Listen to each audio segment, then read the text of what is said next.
Bismillahirrahmanirrahim. Now we are starting our another topic in pharmaceutical microbiology, and this topic is a part of Journal Microbiology, and it is a chapter 2, Fundamental Features of Microbiology by Hugo and Russell. Pharmaceutical microbiology by Hugo and Russell. Now first is the introduction. If we talk about the introduction, many things are repeating from the previous lectures. Like microorganisms differ enormously in terms of their shape, size and appearance, and in their genetic and metabolic characteristics. So microorganisms have so much diversity, and they have a very diversified types of shapes, sizes, appearance, and their genetic material. Some are having a RNA, some are having a DNA, some are having a only chromosomes, and also their metabolic characteristics differ microorganism to microorganisms. All these properties are used in classifying the microorganism, यानी shape की base पे, size की base पे, appearance की base पे, genetic material की base पे, metabolic characteristic की बेस पे ये माइक्रोऑर्गेनिजम्स को हम क्लासीफाई कर सकते हैं. But in general what are the major groups which many people are familiar, जिसमें क्या है, for example bacteria, fungi, protozoa and viruses. ये चार जो है वो मेजर क्लासेस हैं माइक्रो ऑर्गेनिजम्स की, जिसकी फार्मास्यूटिकल और मेडिकल इम्पोर्टेंस है कि ये डिजीज़ कॉजिंग भी हैं और इनसे बहुत सारी मेडिकेशंस प्रिपेयर की जाती हैं. And into the less well known categories like chlamydia, rickettsia and mycoplasmas. अब ये तीन माइक्रो ऑर्गेनिज्म जो हैं वो डिफ़र करते हैं bacteria, fungi, protozoa and viruses से, यानी वो इसमें से किसी क्लास में भी फिट नहीं बैठते. यानी ना क्लेमाइडिया में बैक्टीरिया में फिट बैठते हैं, या ना फंजाई में, ना प्रोटोजोआ, ना वायरसेस में. एक्चुअली प्रॉब्लम क्या है इन तीन माइक्रो ऑर्गेनिज्म के साथ? प्रॉब्लम ये है इन तीन माइक्रो ऑर्गेनिजम्स के साथ कि they behave like bacteria and they are killed by antibiotics, क्योंकि एंटीबायोटिक्स पर्टिकुलरली किल बैक्टीरिया. तो दे किल बाय एंटीबायोटिक्स, तो इसलिए इनको बैक्टीरिया के करीब समझा जाता है. लेकिन बैक्टीरिया की डेफिनेशन को भी क्वालिफाई नहीं करते, तो इसलिए हम कंप्लीटली इसको बैक्टीरिया भी नहीं कह सकते. But they survive like viruses, कि they need living organism, living host cells जिस अपनी सर्वाइवल के लिए. तो ये वायरसेस के लाइक भी हैं. लेकिन क्योंकि ये एंटीबायोटिक्स से किल हो जाते हैं, एंटीबायोटिक्स से सेंसिटिव होते हैं, और बैक्टीरिया की तरह इस तरह से इनका रिस्पॉन्स आता है, इन्फेक्शन भी लाइक बैक्टीरिया करते हैं, तो they are more nearer to bacteria. तो इनको हम यूनिक बैक्टीरिया भी कहते हैं. यानी इनको क्योंकि ये बैक्टीरिया की क्लासिफिकेशन पे पूरा नहीं उतरते, लेकिन बैक्टीरिया लाइक हैं, एंटीबायोटिक से किल भी हो जाते हैं. That is why we consider them unique bacteria. तो इस वजह से इनको अलग से स्पेसिफाई करके बताया गया है. नाउ वायरसेस, विरियोइड्स एंड प्रायोन्स, ये क्या चीज़ें हैं तीनों. Now viruses do not have cellular structure, यानी जैसे एक सेल होता है नॉर्मल, जिसमें सेल मेम्ब्रेन होती है या सेल वॉल होती है, और उसके साथ फिर साइटोप्लाज्म होती है. साइटोप्लाज्म में डिफरेंट ऑर्गेनेल्स होते हैं, जिसमें जो है आपके आ जाते हैं mitochondria, endoplasmic reticulum, Golgi bodies, Golgi apparatus, cytoplasmic fluids, ये सब जो होते हैं ये नहीं होते इसमें. इसी तरह से न्यूक्लियर मेम्ब्रेन होती है, न्यूक्लियर मेम्ब्रेन के अंदर न्यूक्लियस होता है, और उसमें न्यूक्लियस होता है उसके सेंटर में, और क्रोमोसोम्स होते हैं डीएनए या आरएनए की फॉर्म में. इस तरह का कंप्लीट स्ट्रक्चर जो सेल की जो डेफिनेशन को क्वालिफाई करता है, उस तरह का ये वायरसेस जो हैं वो उस डेफिनेशन को क्वालिफाई नहीं करते. तो लिहाजा ये कंप्लीट सेलुलर स्ट्रक्चर की डेफिनेशन को क्योंकि क्वालिफाई नहीं करते, तो that is why they are called particles rather than cellular structures. So they are particle composed of nucleic acids surrounded by protein, यानी सिंपल न्यूक्लिक एसिड होता है इसमें, जो कि सराउंड होता है प्रोटीन कोट से. Some possess a lipid envelope, या तो प्रोटीन कोट होगा या लिपिड एनवेलप होगा. एंड एसोसिएटेड ग्लाइकोप्रोटीन, ये जो लिपिड एनवेलप होगा इसमें ग्लाइकोप्रोटीन होगी, यानी ग्लाइकोजन प्लस प्रोटीन.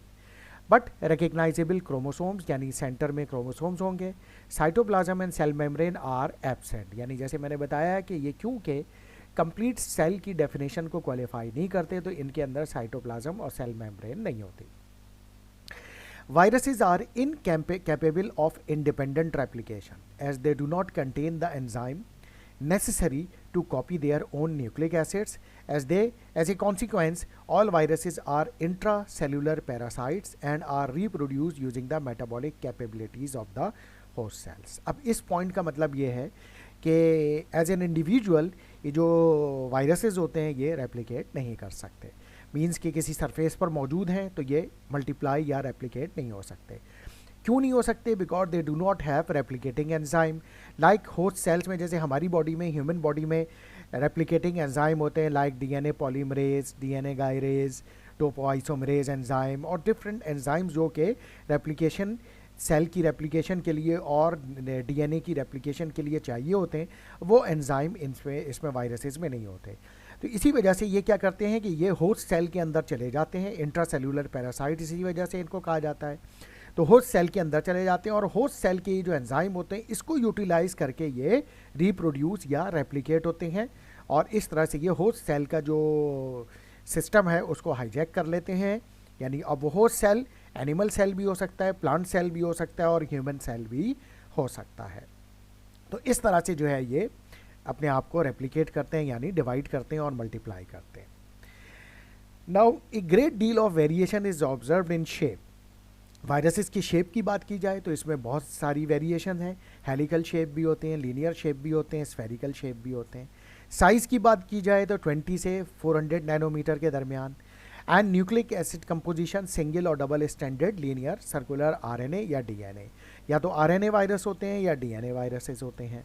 कुछ वायरसेस आरएनए वायरसेस होते हैं, कुछ वायरसेस डीएनए वायरसेस होते हैं। For example hepatitis C virus RNA virus है, hepatitis A virus RNA virus है, hepatitis B virus DNA virus है, एचआईवी वायरस डीएनए वायरस है। But almost all viruses are smaller than bacteria and they can not be seen with a normal light microscope.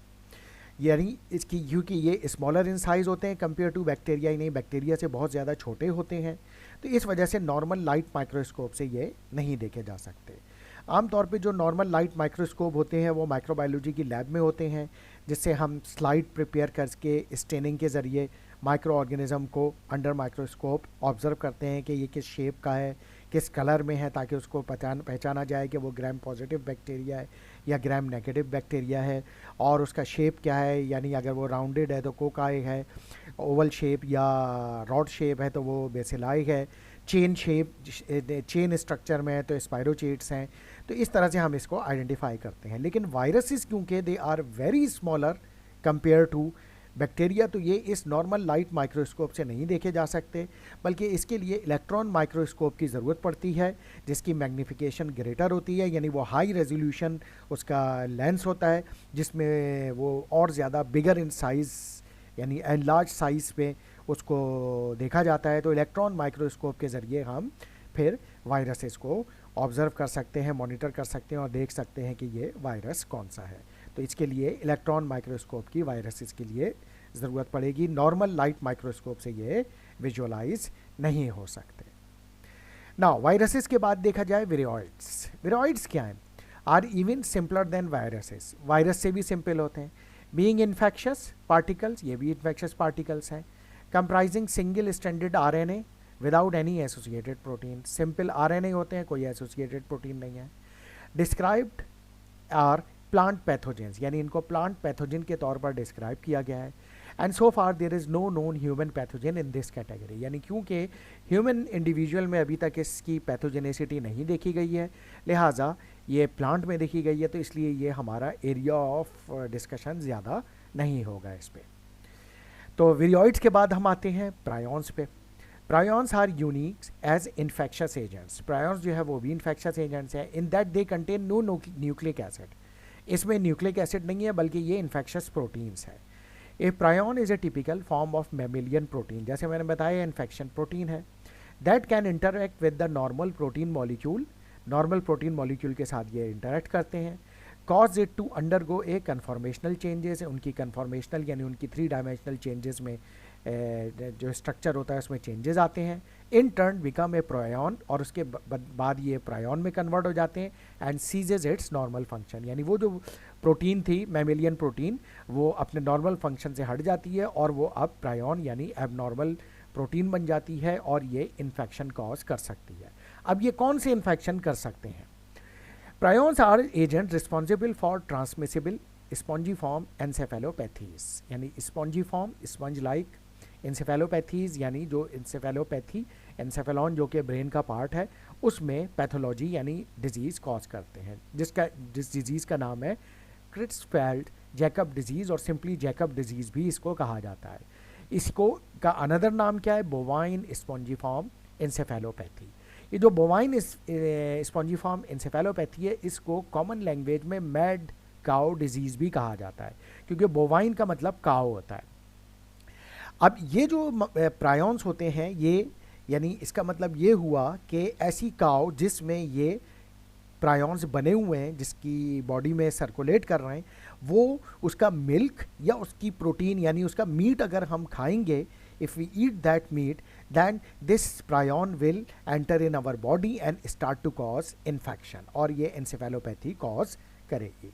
तो इसलिए इससे इस तरह की जो मेट काउ जो है यानी प्रायोन्स से वी नीड टू अवॉइड, यानी ऐसी इन्फेक्शन प्रोटीन, यानी अगर कोई इस तरह की काउ हो तो जिसमें ये प्रूव हो कि इसके अंदर प्रायोन्स मौजूद हैं यानी ये इन्फेक्शस पार्टिकल मौजूद हैं, then in this case we need to avoid the meat of that cow और even the milk of that cow.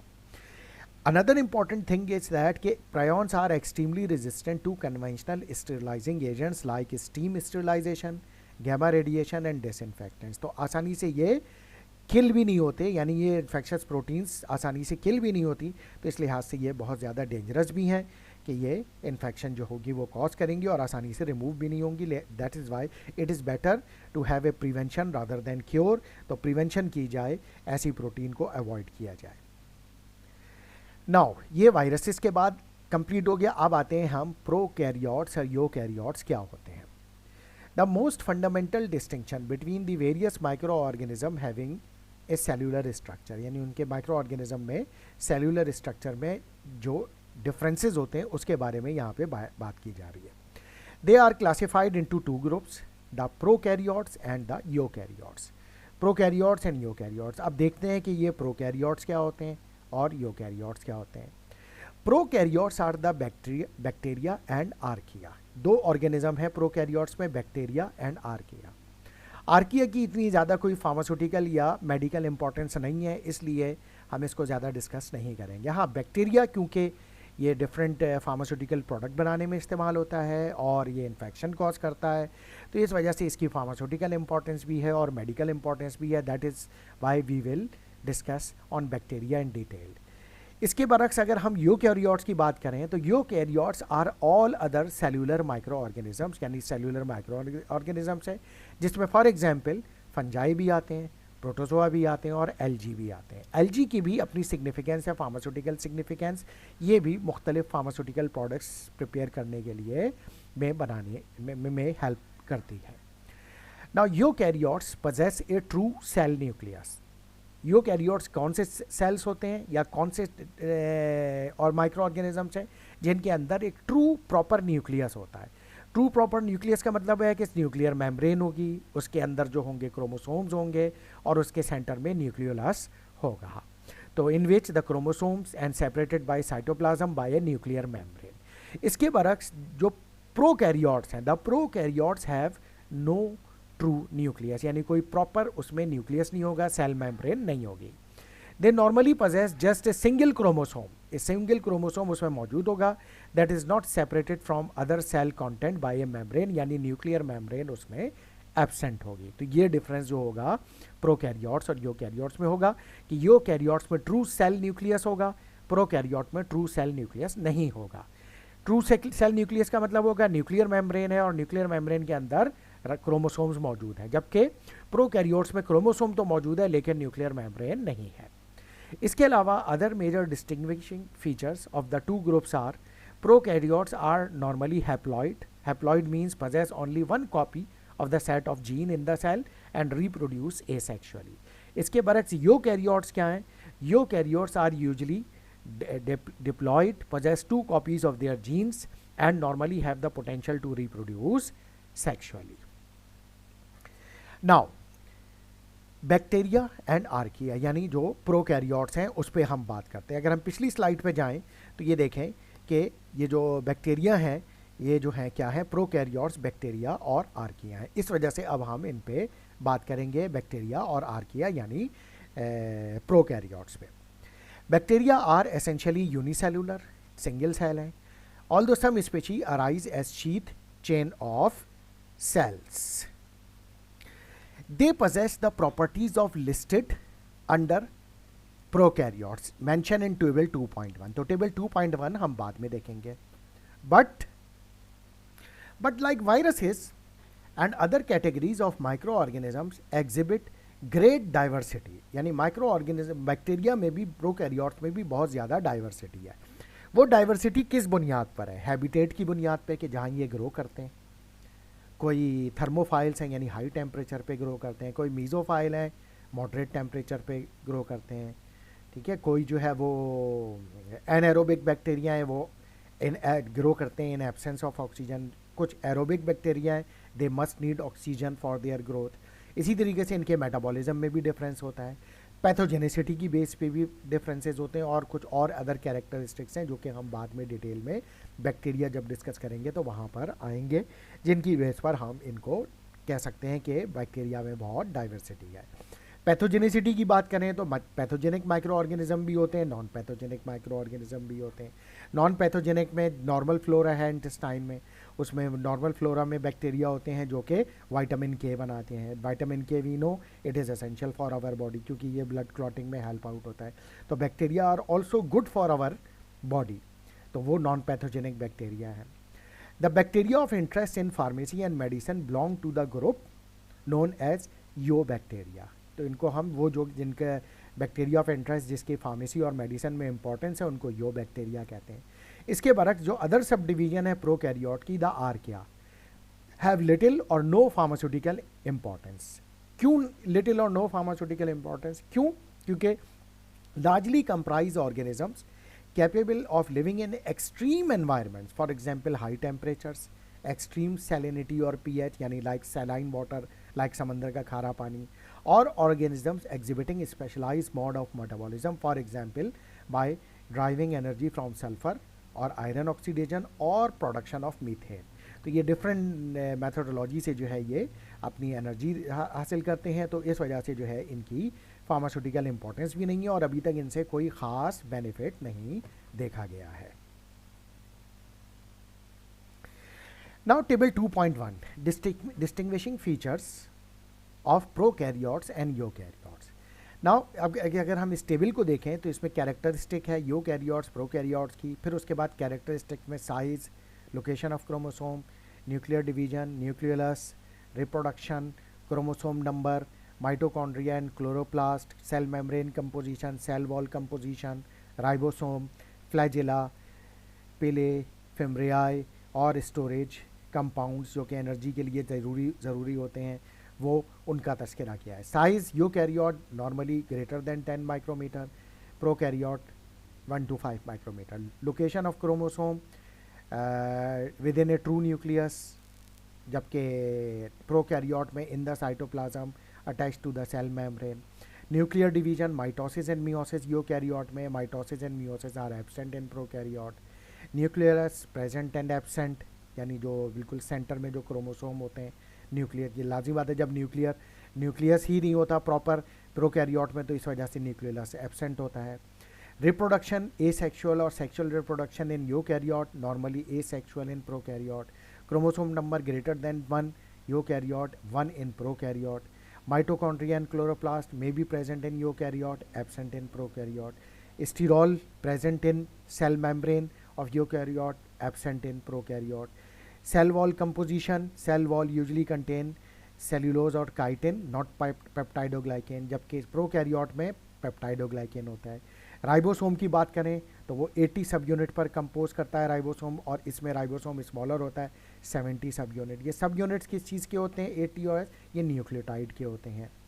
Flagella की अगर हम बात करें तो स्ट्रक्चरली कॉम्प्लेक्स फ्लैजिला होता है, इसमें सिंपल होता है प्रोकैरियोट में। पिली जो कि अटैचमेंट के लिए यूज़ होते हैं बैक्टीरिया की, यूकैरियोट में एब्सेंट, प्रोकैरियोट में प्रेजेंट।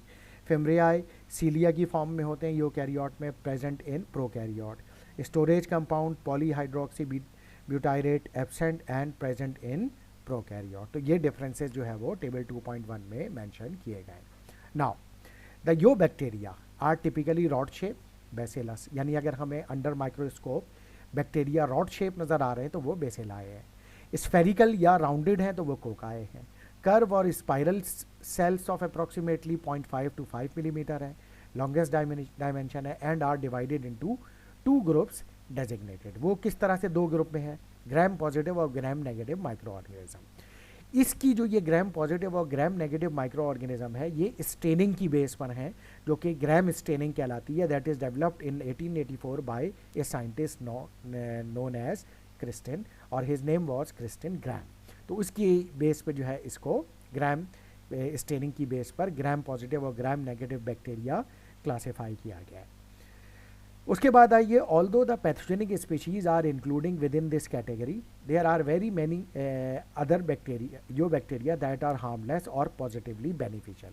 इस पर हम ऑलरेडी अभी बात कर चुके हैं कि बहुत सारे बैक्टीरिया जो है पैथोजेनिक हैं यानी डिजीज कॉजिंग है, लेकिन बहुत सारे बैक्टीरिया ऐसे हैं जो कि हार्मलेस हैं बल्कि पॉजिटिवली बेनिफिशियल हैं, जैसे इंटेस्टिनल फ्लोरा यानी जो हमारी लार्ज इंटेस्टाइन में मौजूद होते हैं, जो विटामिन के बनाते हैं और दूसरे एसेंशियल एंजाइम्स बनाते हैं फॉर द और डाइजेशन में भी हेल्प आउट कर रहे होते हैं, तो दे आर गुड बैक्टीरिया। इसके अलावा डिफेंस में भी हमारी बॉडी के जो रेजिस्टेंस है यानी डिफेंस में भी इनका अपना एक रोल होता है, जो कि रेजिस्टेंस में यानी इम्यूनिटी में भी रोल होता है कि ये किसी भी ऐसे पैथोजेनिक ऑर्गेनिज्म को बॉडी में ग्रो करने का मौका नहीं देते, तो इस तरह से ये बेनिफिशियल भी होते हैं। Some of the bacteria that contaminate or cause spoilage of pharmaceutical material are saprophytes, that is they obtain their energy by decomposition of animal and vegetable material। कुछ saprophytes होते हैं, माइक्रो ऑर्गेनिज्म बैक्टीरिया होते हैं, और ये अगर contaminate कर दें फार्मास्यूटिकल प्रोडक्ट को तो ये उसको स्पॉइल कर सकते हैं। तो वी शुड नो कि वो कौन से माइक्रो ऑर्गेनिजम्स हैं जो अगर ड्रग के अंदर आ जाएं तो वो उसको स्पॉइल कर सकते हैं, तो we should know about it. और and we should not only know about them but we should also know how to prevent such spoilage of pharmaceutical product, तो हम उसको बचा कैसे सकते हैं। अच्छा, many could also describe as parasites, saprophytes भी होते हैं यानी वो जो कि कुछ फ़ायदा देते हैं कुछ नुकसान पहुंचाते हैं, जबकि कुछ बैक्टीरिया ऐसे होते हैं जो सिर्फ पैरासाइट होते हैं यानी सिर्फ फ़ायदा उठाते हैं, benefiting from growth on or in other living organism without causing detrimental effects and pathogens parasites damaging the host। तो ये पैथोजेंस जो होते हैं पैरासाइट्स जो होते हैं डैमेज करते हैं होस्ट को। इसके अलावा जो यूनिक बैक्टीरिया की मैंने आपको मिसाल दी थी जिसमें माइकोप्लाज्मा क्लेमाइडिया एंड रिकेट्शिया है, कि जो मैंने आपको कहा था कि they behave like bacteria and they killed by antibiotics but they survive like viruses, तो इसलिए इनको बैक्टीरिया के करीब समझा जाता है, लेकिन बैक्टीरिया की डेफिनेशन पे भी पूरा नहीं होते, तो इसीलिए इनको कहा जा रहा है rickettsia and chlamydia are types of bacteria that are obligate intracellular parasites, that is they are incapable of growing outside a host cell so can not be easily be cultivated in the laboratory. तो laboratory में इसको cultivate नहीं कर सकते, इसके लिए भी host cell चाहिए जिसमें ये ग्रो कर सकते हैं। तो इसी वजह से ये क्योंकि वायरसेस की तरह ग्रो करते हैं that is why they are, लेकिन ये क्योंकि वायरस की डेफिनेशन को भी क्वालिफाई नहीं करते, तो और लेकिन क्योंकि एंटीबायोटिक से किल हो जाते हैं तो इसलिए इनको बैक्टीरिया के करीब रखा जा सकता है। तो they are considered as unique bacteria, obligate intracellular parasites हैं, यूनिक टाइप ऑफ बैक्टीरिया हैं और इनको जो है वायरस नहीं कहा जा सकता but they survive like bacteria. Now most bacteria of pharmaceutical and medical importance possess cell wall. ज़्यादातर बैक्टीरिया जिसकी जो कि हम फार्मेसी या मेडिकल इंपॉर्टेंस है उनमें सेल वॉल होती है and are therefore relatively resistant to osmotic stress. Osmotic stress क्या होता है? सेल वॉल ये होती है कि जो बैक्टीरिया को किल होने से बचाती है। कैसे किल होने से बचाती है? वो इस तरीके से बचाती है, ऑस्मोटिक प्रेशर से इस तरह से बचाती है कि आपको पता होगा ऑस्मोसिस क्या होता है, जिसमें water move from lower concentration to higher concentration gradient. Suppose that हम बैक्टीरिया को एक ऐसे पानी में डाल देते हैं जिसमें सॉल्ट की क्वांटिटी बहुत ज़्यादा है, तो फिर वाटर जो होगा वो मूव करेगा, बैक्टीरिया के अंदर से वाटर निकलेगा और सेल वॉल को क्रॉस करते हुए उस वाटर में आ जाएगा जिसमें सैलाइन यानी सॉल्ट की क्वांटिटी ज़्यादा है, यानी ऑस्मोसिस के प्रोसेस के जरिए। लेकिन अच्छा, अब जब बैक्टीरिया के अंदर से पानी निकल जाएगा तो फिर वो जो बैक्टीरिया होगा वो किल हो जाएगा, जब उसको वाटर नहीं मिलेगा तो उसकी मेटाबॉलिक एक्टिविटी नहीं हो सकेगी। लेकिन जो सेल वॉल होती है वो इससे रेजिस्ट करती है, यानी ऑस्मोटिक स्ट्रेस से, यानी बचाती है। इसी वजह से ये सेल वॉल जो होती है काफ़ी रिजिड होती है, स्ट्रांग होती है, ऑस्मोटिक स्ट्रेसेस से बचाती है। इसके अलावा और grow well at temperature between ambient and human body temperature and exhibit wide variation in their requirement for tolerance of oxygen, यानी रिक्वायरमेंट इनकी वेरी करती है। टेम्परेचर ह्यूमन बॉडी पे ये ग्रो करते हैं, एम्बियंट टेम्परेचर यानी रूम टेम्परेचर पे भी टॉलरेंस है। ऑक्सीजन की रिक्वायरमेंट भी वेरी करती है। ऑक्सीजन की बेस पर हम कैसे कह सकते हैं, जैसे फॉर एग्जांपल आगे हम बात कर रहे हैं, यानी एक और क्लासिफिकेशन है। एक तो क्लासिफिकेशन बैक्टीरिया की हमने की ग्राम पॉजिटिव और ग्राम नेगेटिव यानी ग्राम स्टेनिंग की बेस पे।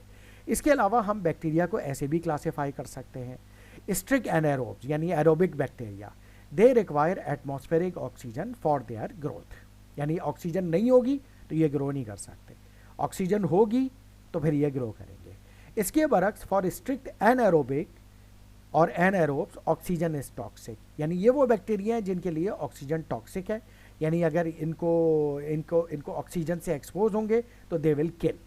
लिहाजा इनकी ग्रोथ के लिए एक ऐसे एनवायरनमेंट की ज़रूरत होती है जहाँ पर एनएरोबिक एनवायरनमेंट है। तो हमारी बॉडी में भी बहुत सारे सेल्स या प्लेसेस या कैविटीज़ ऐसी हैं जहाँ पर ऑक्सीजन नहीं पहुंच पाती, तो जिसकी वजह से ये एनाएरोबिक बैक्टीरिया वहाँ पे ग्रो करते हैं और एनाएरोबिक बैक्टीरिया का इन्फेक्शन हो जाता है। तो थर्ड टाइप है दैट इज़ कॉल्ड फैकल्टेटिव एनाएरोब्स। ये क्या है? Normally growing best in air but can also without it, यानी ये एडेप्टिव है, यानी ऑक्सीजन होगी तो भी ग्रो कर लेंगे, ऑक्सीजन नहीं होगी तो भी ग्रो कर लेंगे, यानी उसके मुताबिक अपने आप को ढाल लेंगे, यानी उस सिचुएशन में भी ग्रो कर सकते होंगे। तो ऐसे बैक्टीरिया को हम फैकल्टेटिव एनाएरोब या फैकल्टेटिव एरोब कहते हैं कि ये ऑक्सीजन की प्रेजेंस में भी ग्रो कर सकते हैं और एब्सेंस में भी ग्रो कर सकते हैं, यानी सिचुएशन के हिसाब से अपने आप को एडेप्ट कर लेते हैं। कैसे ग्रो कर सकते हैं, क्या यानी इनका प्रोसीजर है मेटाबॉलिज्म का, उसको हम डिटेल में डिस्कस करेंगे नेक्स्ट चैप्टर में, जिसमें हम बैक्टीरिया को ज़्यादा डिटेल में डिस्कस करेंगे। अच्छा, ये हो गया एरोबिक बैक्टीरिया, एनाएरोबिक बैक्टीरिया, फैकल्टेटिव एनाएरोब्स। और जो चौथी टाइप है माइक्रो एरोफाइल्स। माइक्रो एरोफाइल्स क्या होते हैं? Preferring oxygen concentration lower than those in the normal air, यानी इनकी ग्रोथ में के लिए ये ज़रूरी है कि ऑक्सीजन एक तो प्रेजेंट हो, लेकिन जो ऑक्सीजन की कंसंट्रेशन हो उस एनवायरनमेंट में वो जो नॉर्मल एयर में होती है उससे कम होनी चाहिए। जैसे अगर हम देखें तो इन नॉर्मल सिचुएशन जो ऑक्सीजन की कंसंट्रेशन होती है एनवायरनमेंट में वो ऑलमोस्ट जो होती है वो नियर अबाउट, तो ऑक्सीजन कंसंट्रेशन जो एनवायरनमेंट होती है वो तकरीबन 20 से 21% के दरमियान में होती है। तो ये ज़्यादा कंसंट्रेशन है इसके लिए, यानी माइक्रो एरोफाइल्स की जो ग्रोथ होगी वो स्लो हो जाएगी अगर ऑक्सीजन की कंसंट्रेशन ज़्यादा है। तो जैसे हमने बात की कि they prefer oxygen concentration lower than those in the normal air, तो यानी अगर ऑक्सीजन की कंसंट्रेशन 20% से कम होगी तो इनकी ग्रोथ जो होगी वो फास्ट हो जाएगी। तो इस तरह से ये आसानी से ग्रो कर सकेंगे। तो माइक्रो एरोफाइल्स वो वाले बैक्टीरिया हुए जिनको ऑक्सीजन चाहिए फॉर देयर ग्रोथ लेकिन लोअर कंसंट्रेशन में। हाँ, अगर ऑक्सीजन नहीं होगी एनवायरनमेंट तो they can in this situation they can not survive. तो ये सिचुएशन जो होगी माइक्रो एरोफाइल्स के साथ होगी। तो इस तरह से ये भी एक क्लासिफिकेशन हमें याद रहनी चाहिए जो बैक्टीरिया की है। जहाँ ग्राम पॉजिटिव और ग्राम नेगेटिव की बात की वो स्टेनिंग की बेस पर है, शेप की बेस पे बात की जैसे कोकाई, बेसिलाई, और इसी तरीके से एरोबिक यानी जो इनकी रिक्वायरमेंट है ऑक्सीजन की या एयर की, एरोबिक, एनाएरोबिक, फैकल्टेटिव एनाएरोब्स और माइक्रो एरोफाइल, उसकी बेस पर भी हम इनको क्लासिफाई कर सकते हैं। Thank you very much.